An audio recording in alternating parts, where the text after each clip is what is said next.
Hello दोस्तों, welcome to my channel civil service mania में Snigdha. And आज हम पढ़ने वाले हैं इंडियन आर्ट एंड कल्चर के लेक्चर नंबर 4 एंड ये है एंशिएंट इंडियन लिटरेचर। हमारी सीरीज चल रही है इसकी पार्ट 4, जिसमें आज हम पढ़ेंगे बुद्धिस्ट एंड जैन लिटरेचर के बारे में। जिनको इसका पीडीएफ चाहिए और वो लोग चाहिए, डिस्क्रिप्शन बॉक्स में नीचे दिया गया है टेलीग्राम चैनल की लिंक, वहाँ पे क्लिक करके आप सब्सक्राइब कर लीजिए चैनल। और जो भी वीडियो यहाँ पे पढ़ाया जाता है उसकी पीडीएफ वहाँ पे दिया जाता है, तो kindly download that video and which is very very relevant for your exams. Okay, तो चलिए स्टार्ट करते हैं।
फिर जो भी पिटकल्स होते हैं, डिफरेंट पिटकल्स निकाया बुक में डिवाइड होता है। जैसे जैसे हमारे वेद में डिवाइड किया गया है, वेद का पार्ट होता है आर्यंक, ब्राह्मण, उपनिषद, तो उसी तरह से पिटक को भी डिवाइड किया गया है। मतलब पिटक पढ़ने के लिए हमें डिफरेंट तरह की निकायास में डिवाइड किया गया है। ठीक है, सूत्ता पिटक जैसे एक एग्जाम्पल है, यहाँ पे सूत्ता पिटक को डिवाइड किया गया है 5 निकायास में। वो है द दीघा, माझिमा, संयुता, अंगुतरा एंड खुदाका निकाया। ठीक है, ऐसे ही खुदाका निकाय के बारे में यहाँ पे थोड़ा डिस्क्रिप्शन हुआ है, जैसे कि थेरीगाता, जहाँ पे collection of short poems by bhikkhunis, जो भिकुनीस होते हैं बुद्ध धर्म में, उनके द्वारा छोटा छोटा पोएम की कलेक्शन है थेरीगाता। एंड थेरागाता है जहाँ पे सीनियर मॉन्क्स उन्होंने कुछ यहाँ पे लिखा हुआ है, और ये दोनों को माना जाता है 8th and 9th books of the खुदा निकाया। इस मतलब पिटक डिवाइड हुआ है डिफरेंट निकायस में, और जैसे कि सूता पिटक 5 निकायस में है। 5 निकाय में एक जो लास्ट निकाया है हमारा खुदा निकाया, खुदा निकाय का भी डिफरेंट पार्ट्स है। उसका जो 9th एंड 10th बुक्स है उसमें थेरीगाता एंड थेरागाता के बारे में डिस्क्रिप्शन है, जो कि 5th of the 5 divisions of the Pali Sutta Pitaka. ठीक है, समझ में आ गया। फिर हम देखेंगे नॉन कैनोनिकल जो टेक्स्ट है बुद्धिस्ट लिटरेचर का, वो क्या क्या है। ठीक है, हम बुद्धिस्ट लिटरेचर के बारे में, बुद्धिस्ट रिलीजन के बारे में डिटेल्स में यहाँ पे नहीं पढ़ रहे हैं, क्योंकि हम एंशिएंट इंडिया में शायद वो पढ़ चुके हैं बहुत अच्छे तरीके से। मैंने अभी तक एंशिएंट इंडिया के बारे में वीडियो अपलोड नहीं किया है, क्योंकि मैंने लेट में डालना शुरू किया। तो जैसे जैसे मेरे सिलेबस कंप्लीट हो जाता है, जो भी पीछे छोड़ा जा रहा है मैं उसके बारे में कभी ट्राई करूँगी डालने के लिए। तो अब हम पढ़ेंगे बुद्धिस्ट, यहाँ पे ओनली लिटरेचर के बारे में डिस्कशन होगी। और बुद्धिस्ट लिटरेरी में नॉन कैनोनिकल टेक्स्ट क्या है।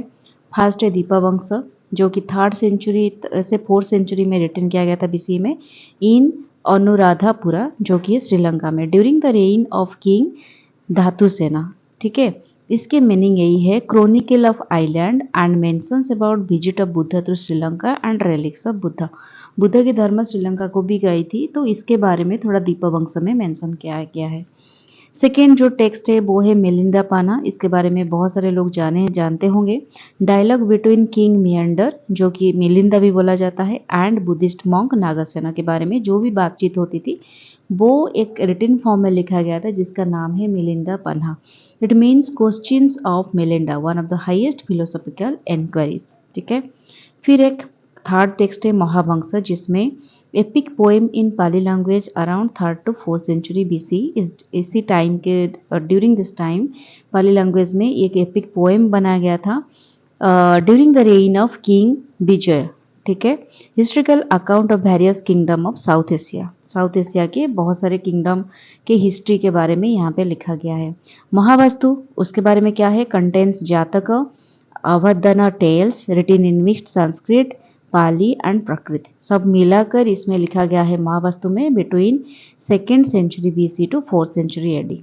ठीक है, फिर ललित विस्तारा सूत्र, जिसमें meaning the play in full important Mahayana text, इसको एक इम्पोर्टेंट महायाना टेक्स्ट के हिसाब से माना जाता है। इसमें various stories in life of Buddha till his first sermon at Sarnath, Sarnath में फर्स्ट सेरेमन जब उनका हुआ था तभी तक क्या क्या बुद्ध की लाइफ में घटना घट रही थी, वो सारी चीज़ें इस ललित विस्तार सूत्र में लिखा गया है। उदाना में one of the oldest Theravada Buddhist text. ठीक है, contains famous story of blind man and the elephant. उसके बाद बोधिभामा, जिसमें prose poem written in 10th century in Sri Lanka, translated from Sinhalese version written by Upatissa in Pali. ठीक है, पाली लैंग्वेज में। Udanavarga, compilation with contains utterance of Buddha and his disciples, इसको संस्कृत भाषा में लिखा गया है। ये बुद्ध एंड उनके जो डिसिपल्स है, उनके जो फॉलोअर्स थे, उन फॉलोअर्स तो नहीं, उन डिसिपल्स मतलब शिष्य जो होते हैं, उनके जो शिष्य होते हैं उनके द्वारा अटरेंस किया गया था, वो जो भी मुख्य निश्रुत वाणी है वो इसमें लिखा गया है। महाविभाषा शास्त्र, जिसको 150 सी में लिखा गया था, contains discussion about other non Buddhist philosophies ये एक महायाना टेक्स्ट में माना जाता है। डिफरेंट नॉन बुद्धिस्ट फिलोसफीज क्या क्या डिस्कशन करते हैं इसके बारे में यहाँ पे लिखा गया है। अभिधर्म अभिधर्ममोक्ष, इसको वासुबंधु के द्वारा लिखा गया था इन संस्कृत लिटरेचर में। Widely respected text and contents discussion on Abhidharma के ऊपर इसमें डिस्कशन किया गया है। फिर एक Visuddhi Marga written by Buddhaghosa in 5th century, text of theravada, doctrine contents discussion on various teachings of Buddha. ठीक है। फिर यहाँ पे मैंने कुछ संस्कृत टेक्स्ट के बारे में मेंशन किया गया है कि बुद्धिस्ट लिटरेचर जो भी संस्कृत भाषा में लिखा गया है इसके बारे में यहाँ पे मैंने मेंशन किया गया है। अब थोड़ा पढ़ लेना और पीडीएफ अगर चाहिए तो वहाँ पे जाकर डाउनलोड कर लेना। ठीक है।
तो हम देखेंगे जॉइन की जो कैनोनिकल टेक्स्ट है, जैन आगमस। ठीक है। ये एक सैक्रेड टेक्स्ट माना जाता है आगमस, जैन आगमस को। इसको जैन तीर्थंकरस के द्वारा इस टेक्स्ट को मतलब इनकी जो टीचिंग्स थी, ओरल टीचिंग्स थी, उसको लिखा गया था। Originally compiled by Gandharas, immediate disciple of Mahavira. Mahavira के जो इमीडिएट डिसिपल थे, शिष्य थे गांधारस, उनके द्वारा ये कंपाइल करके लिखा गया था। और ये श्वेतांबर के लिए इम्पोर्टेंट है। श्वेतांबर कौन है? यहाँ पे देखिए, मैं इसको अवॉइड कर रही थी, नहीं बताऊंगी, फिर भी ये कॉन्सेप्ट में आ गया। श्वेतांबर थे वो जो जैन की एक ही ग्रुप थे, वहाँ तब कभी नहीं हो रहा था, मतलब उनके बीच कोई कॉन्फ्लिक्ट नहीं थी। एक तरह जैसे बुद्धिस्ट लिटरेचर, बुद्धिस्ट रिलीजन चल रहा था, उसी तरह से जैन लिटरेचर को सब, सॉरी, जॉइन रिलीजन को सब मान रहे थे। लेकिन एक वक्त आया जहाँ पे जो मगध के टाइम पीरियड में एक बहुत बड़ी फेमिन आ गई 12 ईयर्स तक, और इस फेमिन से लड़खड़ाते हुए कुछ ऐसे मॉन्क्स थे जो चले गए अपने लोगों के साथ साउथ इंडिया की तरफ, ठीक है। और इसी वजह से दो तरह की डिवाइड हो गए जैन कल्चर। तो जो जो लोग नॉर्थ में रह गए उनको बोला जाता है श्वेतंबर, और जो वापस आ गए यहाँ पे साउथ इंडिया में उनको बोला जाता है दिगंबर। और ये आए थे भद्राबाहु के नेतृत्व में, ठीक है। भद्राबाहु जब फेमिन ख़त्म हो गया तो जब वो रिटर्न करके गए फिर से अपने जगह पे, वहाँ से ये लोग देखे कि उनको उन्होंने एक्सेप्ट नहीं किए। जो ट्रेडिशनल लोग थे, ट्रेडिशनल जैन कल्चर के लोग थे, उन्होंने इनको एक्सेप्ट नहीं किया, क्योंकि उनको लगा उन्होंने वो जो भी दुख वगैरह मिल रहे थे उसको छोड़ के वो चले गए, जिस वजह से उनकी मेंटालिटी थोड़ा चेंज हो गया और इनके कल्चर में भी काफ़ी चेंजेस आ गया था। जो दिगंबर थे वो एक डिफरेंट पैटर्न की लाइफ जी रहे थे और डिफरेंट मेंटालिटी में जी रहे थे, और ये जो श्वेतांबर थे वो भी एक डिफरेंट तरह से लाइफ जी रहे थे। तो जिस वजह से दो तरह से डिवाइड हो गया, श्वेतांबर और दिगंबर। तो ये जो अगमस है, जैन अगमस, ये बहुत इंपॉर्टेंट है श्वेतांबर के लिए, क्योंकि श्वेतांबर जो थे वो ओरिजिनल टीचिंग को, जैन की ओरिजिनल टीचिंग को मान रहे थे, और जो दिगंबर थे वो थोड़ा मॉडिफिकेशन कर दिए थे अपने लाइफस्टाइल, अपने टीचिंग्स, अपने जो भी है चीज़ों में। प्रेजेंट अंगस रिकम्पाइल्ड इन बल्लभी काउंसिल, जो भी अंगस प्रेजेंट की है उसको फिर से रिकम्पाइल किया गया था बल्लभी काउंसिल में, जो कि गुजरात थे, by monks of Shvetambar in mid 5th century AD में। Digambaras don't accept authority of Agams believing original teaching lost. उनको लगता है जैन की जो तीर्थंकर की ओरिजिनल टीचिंग है वो लस्ट हो गया है, श्वेतांबर अपने हिसाब से उसको बना रहे हैं, ठीक है। अगमस कंप्राइज करता है 46 text in Ardhamagadhi Prakrit language में। दे आर 12 अंगस, फिर 12 उपंगस, 10 प्राकीर्णकस, 4 मूल सूत्रस, 6 चेता सूत्र एंड 2 चुलिका सूत्रस। तो सब मिलाकर कंप्लीटली 46 टेक्स्ट इंक्लूड होता है अगमस में। Teach reference for all life forms, vegetarianism, asceticism, compassion and non violence. Jain literature क्या सिखाती है कि अगमस में पर्टिकुलरली यही चीज़ लिखा गया है कि उनकी जो भी टीचिंग्स थी वो सब एक चीज़ पे बेस करता था, वो है नॉन वायलेंस। आप वेजिटेरियनिज्म बन जाओ, किसी को मार के खाने की आपके ऊपर अधिकार नहीं है। लाइफ को किस तरह से जीना है, कितने मेटलिस्टिक होके हमें नहीं जीना है, जितने सिंपल तरीके से एसेटिज्म, मतलब अपने आप के सेल्फ डिनायल, जो मैं नहीं हूँ, ठीक है, मेरी आत्मा है लेकिन मैं नहीं हूँ, जो एक कंसेप्ट है, इसको भी उन्होंने टीचिंग दिया था। Digambaras attributed sacred status to 2 works. Digambar जो थे वो मान रहे थे दो सैक्रेड टेक्स्ट हो, वो है कर्म प्रवृत्त, जो कि कर्म के ऊपर डिस्कशन होता है, एंड कासय प्रवृत्त, ठीक है। ये दो काम के ऊपर, दो टेक्स्ट के ऊपर वो थोड़ा ज़्यादा इम्पोर्टेंट देते हैं। अदर इम्पोर्टेंट वर्क्स बाय भद्राबाहु जो कि था आचार्य कुंदकुंद, समंता भद्रा, इलांगो आदिगल, ये सारी चीज़ें वर्क हुआ था by Bhadrabahu. Jain monks used Kannada from 9th to 12th centuries. Pampa, Ponna and Ranna, ये जो तीनों थे उनको Jain related writers in Kannada literature की 3 ज्वेल्स कहा जाता है, ठीक है। पाम्पा, पोना, रना, इसको भी याद रखिएगा आप। लिंगायत स्प्रेड किए थे कर्नाटक भाषा में जैनिज्म की popularity and literary up to output after 12th 30th century के बाद लिंगायत ने कर्नाटक भाषा में जैन लिटरेचर को स्प्रेड किया था। Universities of Vallabhi and Kalinga, ये दो इंपॉर्टेंट सेंटर्स माना जाता है जॉइन्स बिफोर द डिक्लाइंड, ठीक है। फिर यहाँ पे मैंने 12 अंगस जो भी है उसके बारे में थोड़ा डिस्कशन किया है कि क्या क्या 12 अंगस है और इसमें क्या क्या चीज़ें इंक्लूड है, मतलब वो अंगस के इंक्लूड में क्या क्या चीज़ें डिस्कशन होती है, इसके बारे में कम्प्लीटली लिखा हुआ है, आप थोड़ा पढ़ लेना इसको, ठीक है। उसके बाद जैन वर्क्स में और क्या क्या जैन लिटरेचर है, कौन कौन से ऑथर क्या क्या वर्क किए हैं, क्या क्या चीज़ें लिखा हुआ है, इसमें भी वहाँ पे टेबल फॉर्मेट में मैंने लिख दिया है, पीडीएफ में डाउनलोड करके आप थोड़ा पढ़ लेना।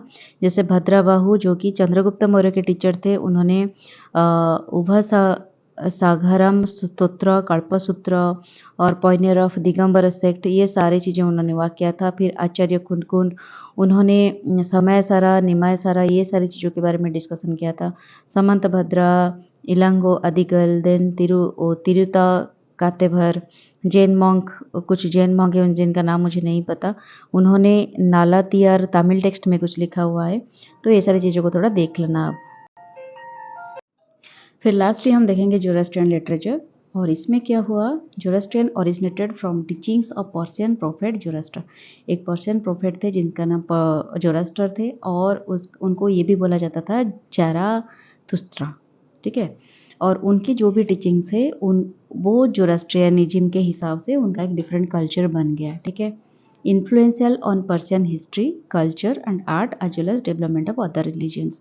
अलग जो भी रिलीजन्स था उस वक्त पे, और उनके बाद पर्शियन में जो भी हिस्ट्री, कल्चर एंड आर्ट था, उसके ऊपर इन्फ्लुएंस होकर उन्होंने एक टीचिंग्स दिया था। First religion to believe in angels, ये एक ऐसी रिलीजन था जिन्होंने एंजल्स के ऊपर बिलीव किया। जजमेंट के day of judgements, demonic figure क्या क्या है दुनिया में, उसके ऊपर उन्होंने रिवील किया।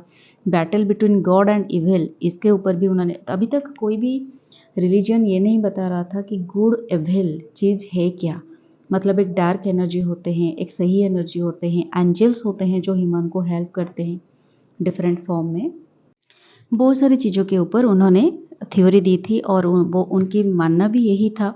और कई हद तक आजकल के ज़माने में भी आप लोग देखे होंगे बहुत सारे ऐसे चीज़ें हैं, रियल मायने में ये सारी चीज़ें एग्जिस्ट करती है, लेकिन जिनको पता नहीं है तो पता नहीं है, बट मैं भी कहीं ना कहीं ये सारी चीज़ों को बिलीव करती हूँ, ठीक है। Under Sassanid empire in Iran went through reforms and extensive test writing. जब ईरान के एम्पायर में, सैसैनिड एम्पायर चल रहा था ईरान में, तभी ये जोरास्ट्रियन लिटरेचर थोड़ा रिफॉर्म हुआ एंड एक्सटेंसिव टेक्स्ट राइटिंग इसके ऊपर चला। अभेस्ता जो थे, the most important text written in Avestan language, ठीक है। अभेस्ता को माना जाता है जोरास्ट्रियन लिटरेचर का सबसे इम्पोर्टेंट टेक्स्ट, और ये अभेस्तन लैंग्वेज में बनाया गया है। और नाउ ये धीरे धीरे एक्सटिंक्ट हो रहा है, क्योंकि हो सकता है तभी लोग इसको इतने अच्छे से मान नहीं रहे हैं, क्योंकि लोगों को पता नहीं ये सारी चीज़ें होते हैं। Deal with religious beliefs, practice and instructions. और इसके बाद सेसनियन rule in 4th century C में इसको थोड़ा फाइनलिस्ट करते हैं। यस्ना की कलेक्शन ऑफ अभेस्ता, डिफरेंट अभेस्ता की कलेक्शन को यस्ना बोलते हैं, और ये 72 चैप्टर्स इसमें होते हैं, इंक्लूडिंग रेवर्ड गथास, ठीक है। 17 हाइम्स इसमें होता है, ऑथर्ड बाय जोरास्टर, खुद जोरास्टर ने इसको हाइम किया था। Yasna is central to faith ceremonies, ठीक है। Other Avesta parts include Visperad, Yasht Siroza and Nyayesh. मुझे थोड़ा माफ़ करिएगा क्योंकि मैं प्रोनाउंसिएशन करने में थोड़ा इतना स्ट्रॉन्ग नहीं हूँ, और पर्टिकुलरली ये जो इस तरह के जो नेम होते हैं। Additional important text Zoroastrian language में जो है धनकार्ड, जो कि 10th सेंचुरी में लिखा गया था। सर्व एज एन एनसाइक्लोपीडिया, इसको एनसाइक्लोपीडिया बोलते हैं। डोंट हैव, इसका कोई डिवाइन स्टेटस नहीं है। फिर बुंदा हिसिम, जिसका elaborates on theory of the creation and includes astronomical ideas. इसमें बहुत सारे एस्ट्रोनॉमिकल आइडियाज़ के बारे में लिखा गया है, क्रिएशन किस तरह से क्रिएट हुआ है, यूनिवर्स और सब बाकी सारी चीज़ें। Also mention about battle of Ahura Mazda and Angra Mainyu, जो हम अभी अभी बोले कि गुड इविल के बारे में जो भी बैटल होता था उसके बारे में यहाँ पे थोड़ा डिस्कशन किया गया है। मैनोक आई खिराद और एंड सद्दर, ये भी 100 डोर्स आर नोटेबल एक टेक्स्ट, ये भी एक टाइप ऑफ लिटरेचर उनका है। बुक ऑफ आर्दा बिराव, जिसमें नैरेट किया गया है story of a devotee during the Sasanian era, ठीक है। और ये सारे होते हैं हमारे जैन बुद्धिस्ट लिटरेचर, एंड उसके साथ एक जोरास्ट्रियन लिटरेचर जिसके बारे में थोड़ा बहुत मेंशन किया गया है। तो यहाँ पे हम खत्म करते हैं वीडियो। नेक्स्ट वीडियो के लिए stay tuned with my channel. कैसा लगा मुझे ज़रूर बताना, ठीक है। तो तब तक के लिए tata bye bye, take care.